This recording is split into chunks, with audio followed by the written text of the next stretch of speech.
Ladies and gentlemen, boys and girls, and all of my baggage droppers around the world, welcome to another episode of the Drop Your Baggage Podcast Update with my man, Joevan Palmer, right here in his building, not the building, like not my building, his building.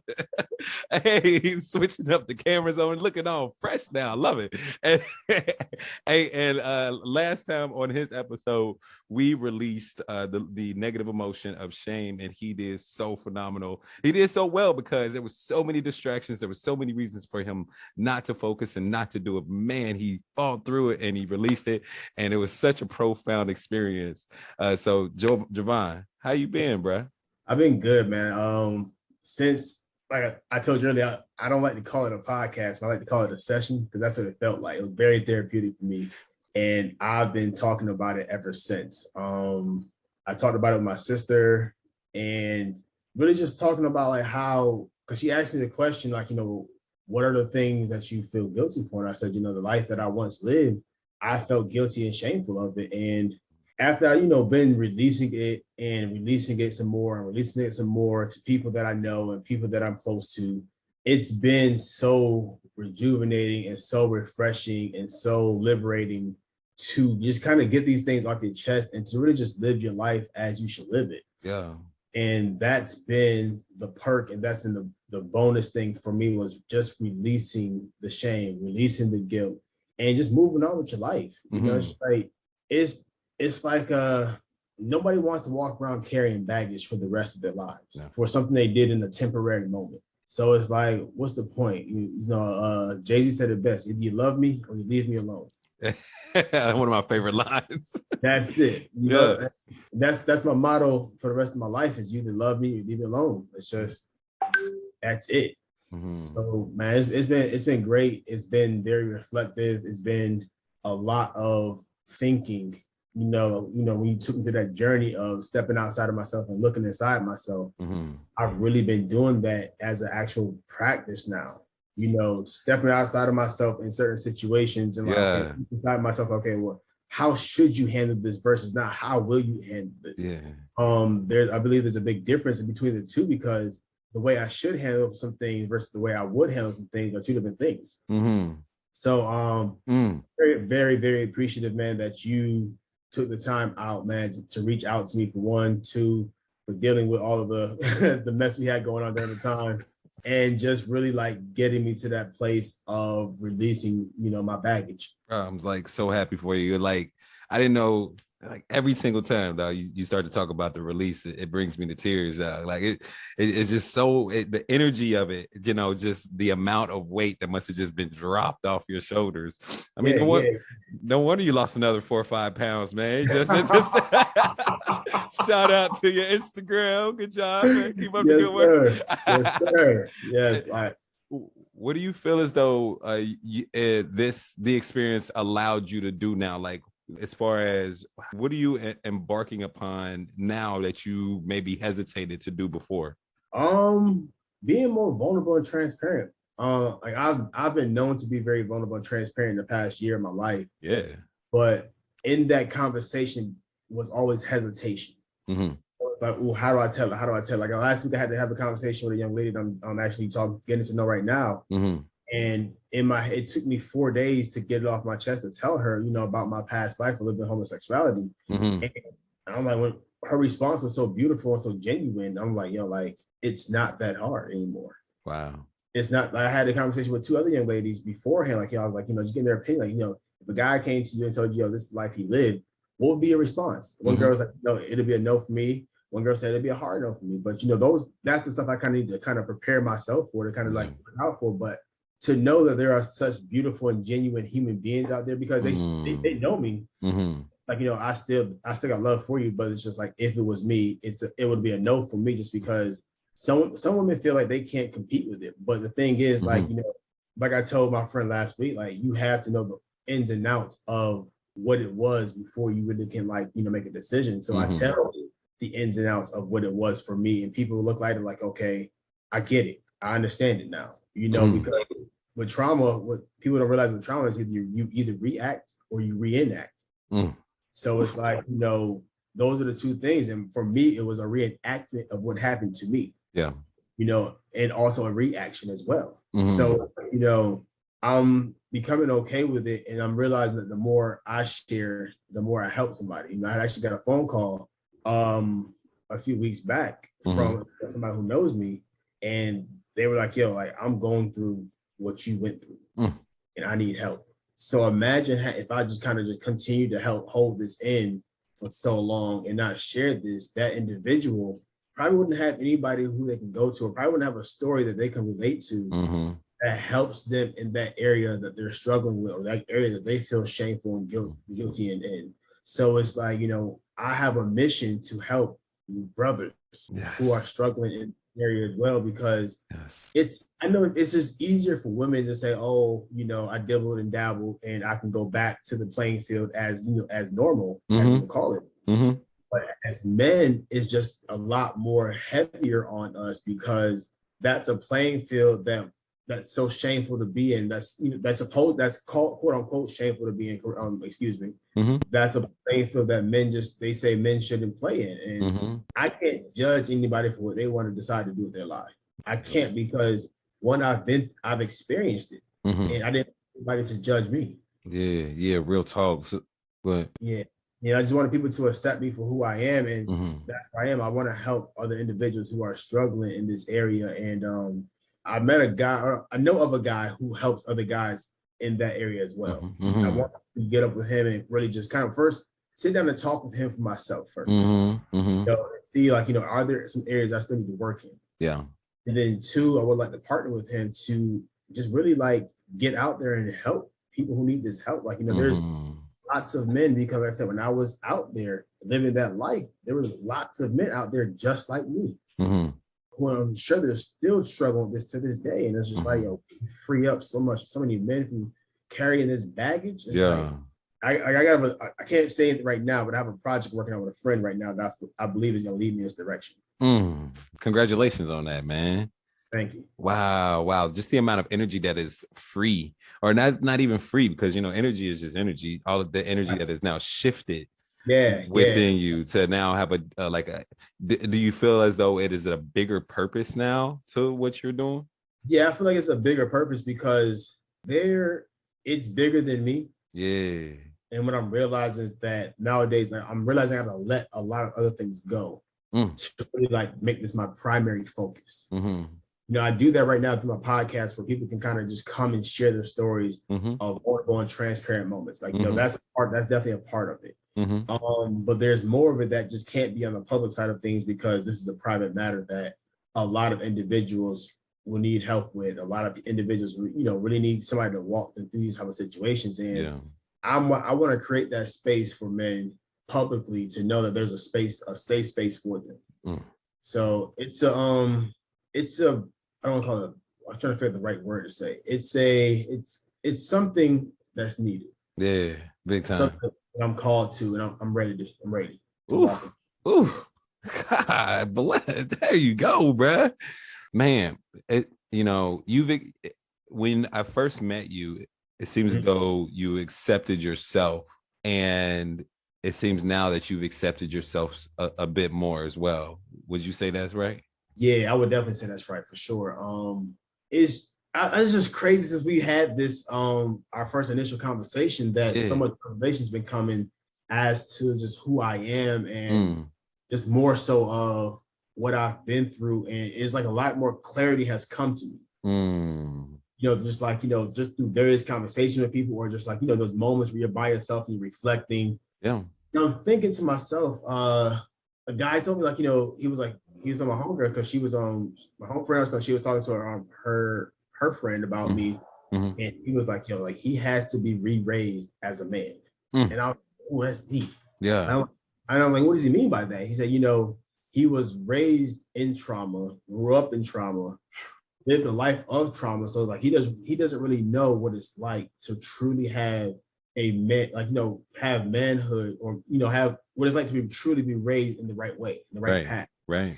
I thought about it. I was like, dang, like, that is true. I really do need a male figure, a more solid male figure in my life. And I take nothing away from my father, because he's been a great male figure in my life for sure. Oh yeah. Amazing dad. But there's still some areas in my life, you know, that there's a need for a mentor for me on just like, you know, just men stuff. Yeah. You know, just men stuff. And I have two guys in mind that I'm going to reach out to and ask for their mentorship and really just, you know, get involved in becoming a better man, because like, I want to be married. I want to have kids, you know, and I want to make sure that I am mentally tough and also mentally vulnerable enough to not have a guard up, guard down, and to really just be the man that I should be, the man I know I can be, but I need somebody to help me unleash that potential for me. Is that something that you necessarily didn't take a look at, or is it something you're just like, nah, I'm not on that right now before? It's more so my trauma kind of pushed me away from men, because I've never really had, it takes me a while to really like develop a solid relationship with a guy versus a girl. Yeah. And my best friend is a female. You know, a lot of my closest friends are women. So it's like, you know, I have a few close guy friends, but it's just always been tough for me to really connect with guys. Yeah. And I want to do better in that, because I just feel like, you know, men we all need just like that solid, like, you know, crew of fellas, you know, around us that we can, you know, just that we just need that testosterone. Yeah, I know that's right. So testosterone and everything. So I'm like, okay, Joevan, this is a challenge for you. This is what you need to do. And I'm looking forward to it. Right. And the crazy thing about this modality, you know what I mean, that we went through with you, the mental and emotional release, there's a calibration. It already see that you've gone through this like calibration. You've calibrated now to like this new mindset.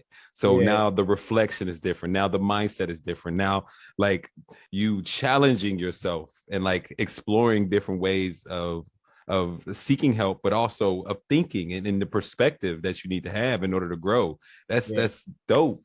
And now look at you, bro. You are now have taken upon one of the biggest challenges of your life, so you can have a greater good, so you can help the greater good, if you will. The biggest challenge with like being pulled into this realm where you literally have to like build solid ass relationships with men so they can be vulnerable as well, so they can feel safe as well. Now you're being pushed into that, and once you overcome that, dog, man, just it gives me freaking goosebumps, gives me chicken skin just to think about like you breaking through that and like getting to that point to where you can just make to develop relationships like that. Sure. And I'm being intentional about it. I just scheduled lunch with an old friend that I just feel like we need to get reconnected. We haven't, since I've been really busy lately, I've kind of like neglected a few friendships. I called him probably about 2-3 hours ago. Hey man, calling you, just trying to check and see how you're doing. But let's do lunch. So I'm lunch scheduled on the calendar for Monday at 7:45 a.m. And I'm like, I'm just reconnecting with some people I need to reconnect with and really like get to it. Yeah. Oof, dog, that is freaking powerful, man. Like just you being you and you being around the circles that you're around, especially in Atlanta. There's so many amazing circles in Wakanda over there, dog. It's a thing to where you have no choice but to succeed, dog. You don't have a choice, especially me having your back too, whatever package you got, you know what I mean? We can give me 15, dog. I got you 15 minutes solid, yo. For sure. Man. Oh my gosh, I'm so proud of you, dog. So happy for you. Thank you. Yeah, man. So like the projection is already here. So I say, so how long do you think it was gonna take you to put all these things together with this men's group? So my homeboy, he's been working on the back end stuff as far as like all the paperwork and everything like that. I had set a target goal to launch it on April 5th, but I think I'm gonna pause for a second and get some other people involved real quick, or meet up with the guy that I told you about. Really just make sure that I'm doing this the right way, because like this is a big thing for people, and I don't want to be the guy who opens a can and can't handle what's inside the can. So that I can dedicate this time and be disciplined to this hour that we have, this power hour that we have with these men. I want to make it a group thing. I feel like groups are a lot easier than the one-on-one model, because it allows for people to kind of like, look, if we're on a Zoom call or we're in together, like there's people just like in these little boxes, or, there's people like me, just like me in this room, and I'm not alone. I want people to be able to connect with somebody else and say, hey man, let's be accountability partners. Yeah. Because I can't handle it all on my own, but if I can get the people inside the community to connect with each other and say, man, I met, Joe Smo within this group, this community, and it's been amazing because he's been holding me accountable when I'm weak or I'm struggling. I feel like, I need somebody to call on who I know I can depend, who gets it. Yeah. That's the thing. People it's just hard to find somebody who gets it. Right. Have a community of people who get it. It makes it a lot easier to overcome and to let go of shame and your baggage and guilt. Yeah. Wow. Yo, that's dope. So the small building blocks is going to take time. Mm-hmm. However, at the end of the day, it's all going to come together, and it's going to come together right, so it can be sustainable and have a longevity that it needs to have, because it's not like this issue is going to go anywhere. It's a human experience. Right. So this is going to be around for decades and generations to come, dog. Huge. Yeah. Doing it. Nobody's doing it. Like I said, I recently found one guy that I know is doing it, but he's doing it more so on a private scale, and I want to do it more so on a public scale to let people know that there's something out there for you. I'm a big, I'm a big advocate for therapy, and I believe, therapy needs to be a part of this. So it's because there's a mental challenge with this, how you see yourself, how your self-worth, the love for yourself. My word for the year is becoming. And under the becoming, I was thinking last night, there's some words that also need to go under that become. I want to become more assertive, and become more aggressive. I want to become, more vulnerable, more transparent. So these are things I want to become. I want to become wealthy. I want to become, physically fit. These are things I'm working on. But if I see these things on a daily basis, I walk into my hallway where my boards are behind me, and I see the word becoming across, and I say, okay, cool. Have you become this yet? No. Right, this is what we're going to work on this week. We're going to work on becoming more assertive. And how can you become more assertive this week? How can you become more fit this week? So, my friend, she was like, she goes to the gym. She's a single mom, goes to the gym twice a day. Joe, you have no kids. Why can't you do it? So I'm on this is a week of 5 a.m.s and 2 a day. So there's no excuses, no more excuses as to why I can't, when I have somebody in my corner who's a whole mom. Yeah. Your mom, no help, just her by herself, working a full-time job, entrepreneurship, managing her daughter's business, and looking at myself like, dude. I know, right? Like, what am I doing? What the hell am I doing? Like, feel like you're doing something, then it's like you meet somebody who's like, okay, you can do more. But there's no, it's not like it's competition or anything like that. It's just really, it's healthy, it's healthy, accountability and stuff like that. We hold each other accountable. We talk to each other through our issues that we're facing in the business and life. It's amazing. It's very amazing.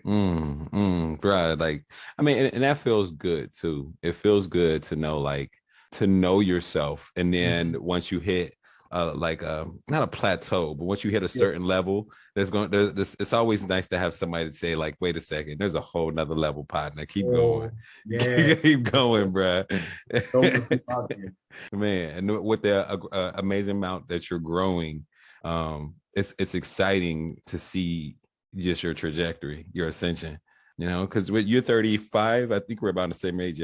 34, I'll be 35 in August. So 34. So that means, if you listen to Gary Vaynerchuk, he says you're a kid. You know what I mean? Like, you still got another 40 years, 50 years, you know what I mean, to be in the game. So, dog, just thank you so much for just showing up for your divine appointment. Thank you, man, for setting the atmosphere for it. Yeah, man. Hey, and of course, shout out to Jada Steele. Appreciate you.